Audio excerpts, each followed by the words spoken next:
Good morning, students. This is Ankit Mishra. Now let's start the next chapter from class 5th and 7th, adjectives. बच्चों आज आपको adjective के बारे में बताऊंगा, ठीक है। इससे पहले भी मैंने आपको नाउन एंड प्रोनाउन के बारे में एक्सप्लेन किया था। आज आपको एडजेक्टिव चैप्टर के बारे में बताऊंगा। What is adjective? स्टूडेंट्स, सबसे पहले इसकी डेफिनेशन को मैं बता दूं आपको। Adjectives are words providing additional information on noun और प्रोनाउंस। देखिए एडजेक्टिव क्या है? Adjective you can say it show the quality of noun and pronoun, जो नाउन और प्रोनाउन की विशेषता को बता दे, ठीक है। उसके बारे में एडिशनल इंफॉर्मेशन देते कि वो कैसा है, रंग कैसा है, रूप कैसा है, दिखता कैसा है, साइज कैसा है, बड़ा है, मोटा है, छोटा है, पतला है, एक्सेट्रा, सारी चीजें। They usually come before noun और pronoun। ये क्या होते हैं? आमतौर पर ये देखे जाते हैं यूजली कम बिफोर नाउन और प्रोनाउन, ठीक है। नाउन और प्रोनाउन के बिफोर ये अक्सर देखे जाते हैं या इनका यूज किया जाता है। एग्जाम्पल के तौर पे the girl had beautiful big blue eyes. यहाँ पे मैंने 3 अलग अलग एडजेक्टिव का इस्तेमाल किया। I have used 3 different adjectives in this sentence, you can see here. आप देख सकते हैं कौन कौन सा? Beautiful, big, blue. मैं कर सकता था the girl had blue eyes, मैं कर सकता था the girl had beautiful eyes, मैं कर सकता था the girl had big eyes, लेकिन मैंने 3 डिफरेंट एडजेक्टिव्स लगाए। व्हाई? इसलिए लगाए ताकि आपका कॉन्सेप्ट क्लियर हो सके बच्चों। देखिए यहाँ पर ब्यूटीफुल, लड़की की आंखें सुंदर भी हैं, लड़की की आंखें बिग भी हैं और लड़की की आंखें ब्लू भी हैं। यानी यहाँ पर इट मींस कि यहाँ पर 3 एडजेक्टिव्स का यूज हुआ है, ठीक है। तो बच्चों ये था हमारा एडजेक्टिव, ठीक है। अब हम इसके काइंड्स के बारे में भी बात करेंगे बच्चों, काइंड्स के बारे में ही बात करेंगे और बताएंगे कि how many kinds of adjectives. तो students you can see here there are 7 kinds of adjective. First adjective of quality, next adjective of quantity, third possessive of adjective, fourth interrogative of adjective, fifth demonstrative adjective, sixth distributive of adjective, and last and 7 number of adjective। तो first of all I would explain adjective of quality। तो बच्चों सबसे पहले quantity, तो सबसे पहले adjective of quantity आपको बताऊंगा and after that I will explain quality, ठीक है। तो सबसे पहले quantity आपको बता देता हूं। quantity से क्या लेना है या क्या उससे मतलब है। देखिए it shows the quality, it shows the quantity of nouns।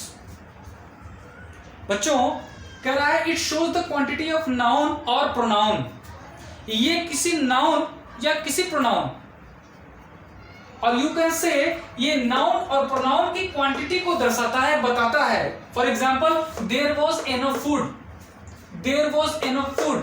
तो फूड तो है लेकिन फूड कितना है? पर्याप्त है।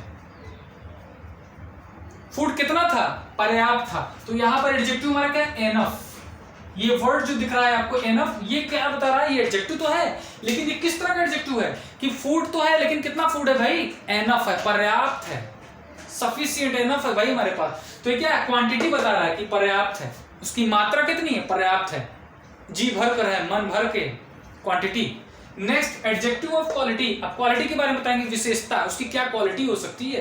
तो देखिए इट डिस्क्राइब द शेप्स। इसमें हम शेप्स, साइज, कलर देख सकते हैं और उसकी क्वालिटी देख सकते हैं। यानी एडजेक्टिव ऑफ क्वालिटी की जब बात करते हैं तो इसमें हमें क्या बताता है? इसमें हमें वो एडजेक्टिव का शेप क्या है, उसका साइज, आकार क्या है, उसका रंग कैसा है, उसकी क्वालिटी कैसी है, इन सारी चीजों को बताता है। For example grandpa is carrying a heavy suitcase. दादाजी ने क्या लिया हुआ? एक भारी भरकम सूटकेस लिया। तो सूटकेस तो है भाई, सूटकेस तो है बच्चों, लेकिन कैसा है?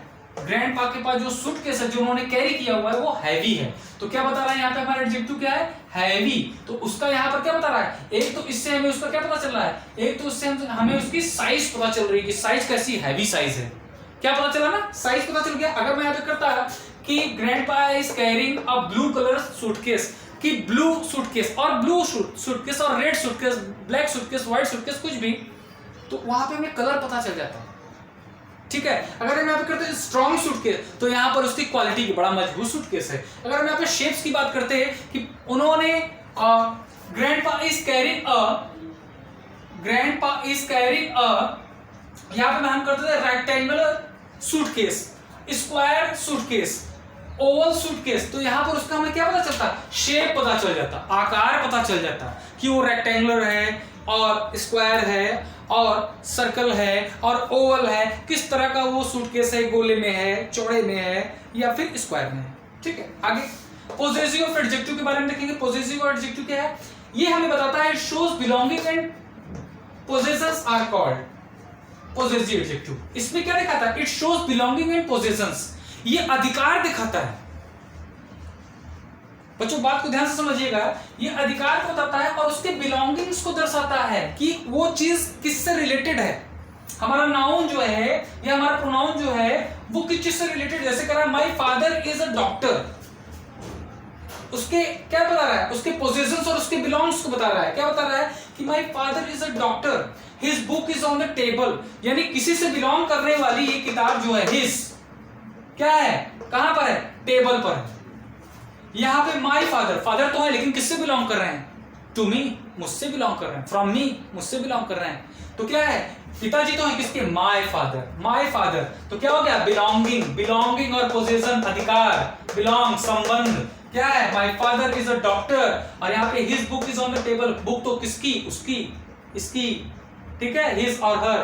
ठीक है, नेक्स्ट है फॉर इंट्रोगेटिव ऑफ एडजेक्टिव, बच्चों बड़ा ही कॉमन है, प्रश्नवाचक, यानी इंट्रोगेटिव तो है लेकिन एडजेक्टिव, तो यहां पर हम एडजेक्टिव ऑफ इंट्रोगेटिव की बात करें, इसमें करें it used to ask a question are called interrogative of adjective. इसका इस्तेमाल हम करते हैं क्वेश्चन पुट अप करने के लिए बेसिकली।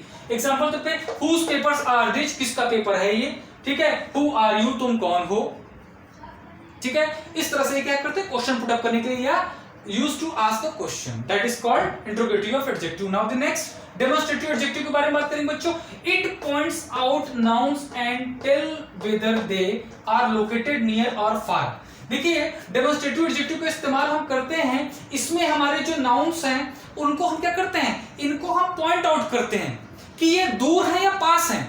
इसमें हम नाउन को बताते हैं कि दूर है या पास है। सपोज कि यहां पर मेरे पास ये एक बॉल है, ये बॉल मेरे पास है, ठीक है, या इस लड़के के पास है ये बॉल, ठीक है, लेकिन अगर इसी बॉल को हम दूर कर दें, ठीक है, यहाँ तो इस लड़के के पास है लेकिन यही बॉल अगर दूर हो गई इस लड़के से, तो ये पास है तो हम क्या लगाएंगे यहाँ पे दिस, और यहाँ पे दूर हो गया तो क्या हो गया दैट, ठीक है। और यही चीज अगर ढेर सारी बॉलें हो जाती तो ये क्या हो जाता है, यहाँ पे दिस, जैसा हम लोगों ने दिस दैट दिस दोज में पढ़ा था, दोज, ठीक है, यहाँ पे ढेर सारी बॉल हो गई, तो दिस दैट दिस दोज हम लोगों ने पढ़ा था। लेकिन यहाँ पर डेमोन्स्ट्रेटिव एडजेक्टिव में पॉइंट आउट करता है नाउन को and tell whether they are located near और फार, ये भी बताता है कि ये दूर है या पास है।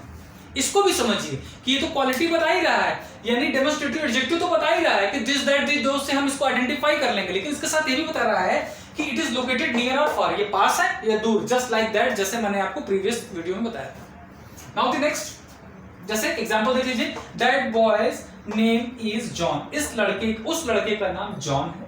दिस हाउस नीड्स रिपेयर, इस घर को मरम्मत की आवश्यकता है। कौन से घर को, इस वाले घर को, कौन से लड़के को, उस वाले लड़के को, तो क्या है, एडजेक्टिव बता रहा है, किससे पॉइंट आउट कर रहा है, दिस दैट से पॉइंट आउट कर रहा है, और दिस दैट हमारा क्या है, क्या है हमारा, यहां पर डेमोन्स्ट्रेटिव एडजेक्टिव का काम वर्क कर रहा है। नेक्स्ट देखेंगे अब बच्चों है डिस्ट्रीब्यूटिव ऑफ एडजेक्टिव। इसमें क्या होता है, it shows that the object mention are to be in separate order. इसमें बताता है it shows that the object, इसमें दिखाता है, इसमें दर्शाता है कि जो हमारा ऑब्जेक्ट है जिसको मेंशन किया गया है are to be in separate order, उसको सेपरेट ऑर्डर में रखता है, अलग क्रम में रखता है। कैसे अलग क्रम में रखता है, जैसे example, each student is going to village और टाउन, तो हर स्टूडेंट, यहां पर ईच, यहां पे हमारा एडजेक्टिव क्या है, ईच, क्या बता रहा है, डिस्ट्रीब्यूट, कितने मात्रा में डिस्ट्रीब्यूट है, वितरीकरण, यानी कितने मात्रा में डिवाइड है, बटा हुआ है, डिस्ट्रीब्यूट है। यहां पे स्टूडेंट है तो कितने, हर एक बच्चा, ईच स्टूडेंट। यहां पे कर रहा है for example, I visit aunt Rosie every few days, मैं पहुंच जाता हूं या जाता हूं आंट रोजी के घर पे, कब, एवरी फ्यू डेज, हर कुछ दिन में, हर कुछ दिन में, यानी एवरी, ठीक है। तो यहां पर क्या दिखा रहा है, यहां पे ईच, एवरी, ये सारी चीजें क्या दिखाती है, डिस्ट्रीब्यूटिव एडजेक्टिव के बारे में बताती हैं। नाउ द नेक्स्ट बच्चों बता रहा है नंबर्स। एडजेक्टिव ऑफ नंबर्स में हम देखेंगे it shows the number of nouns, ये बहुत ही कॉमन, बहुत ही सिंपल है, ठीक है। इसमें बता रहा है कि it shows the number of nouns, कि नाउन्स की संख्या को, उसके नंबर्स को बताता है कि वो कितने नंबर्स में है, ठीक है, नंबर में बताएगा ना। अब वो ऑर्डिनल और कार्डिनल भी हो सकते हैं, कैसे भी हो सकते हैं, लेकिन उसके लिए हम आपको सबसे पहले बताएंगे वो कॉन्सेप्ट जो है वो फर्दर क्लासेस के लिए हो जाएंगी और बड़े क्लासेस के लिए हो जाएंगी। आपके लिए बहुत इजी वे में आपको एग्जांपल के माध्यम से समझा देता हूं। जैसे example, Kaveri has 2 sisters, Kaveri की 2 बहनें हैं।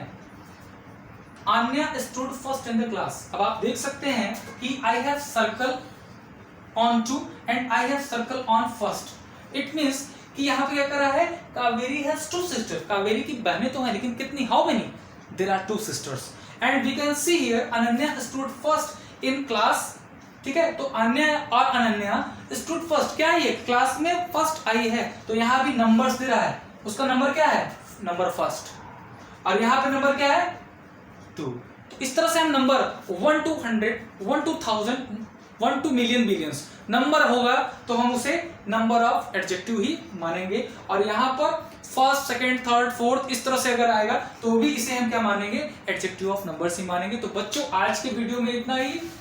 आज का आपका टॉपिक था एडजेक्टिव्स, जिसको मैंने आपके सामने एक्सप्लेन किया, आपको बताया, ठीक है, और पूरा प्रयास किया कि आपको चैप्टर अच्छे से समझ में आया, ठीक है, और मैंने प्रयास किया कि आपको चैप्टर अच्छे से समझ में आया भी होगा, ठीक है। तो बच्चों ध्यान से देखिएगा वीडियो को। अगर आपको एक बार में वीडियो नहीं समझ में आती है, आप इसे ट्वाइस, थ्राइस, कई बार देखिएगा, रिपीट कीजिएगा, और इसकी डेफिनेशन के साथ साथ इसके सारे काइंड्स को भी आप प्रॉपर्ली तैयार कर सकते हैं बड़े आसानी से, बहुत इजीली वे में आप इसे समझ सकते हैं, ठीक है। तो बच्चों नेक्स्ट वीडियो में फिर मिलूंगा, तब तक के लिए गुड बाय।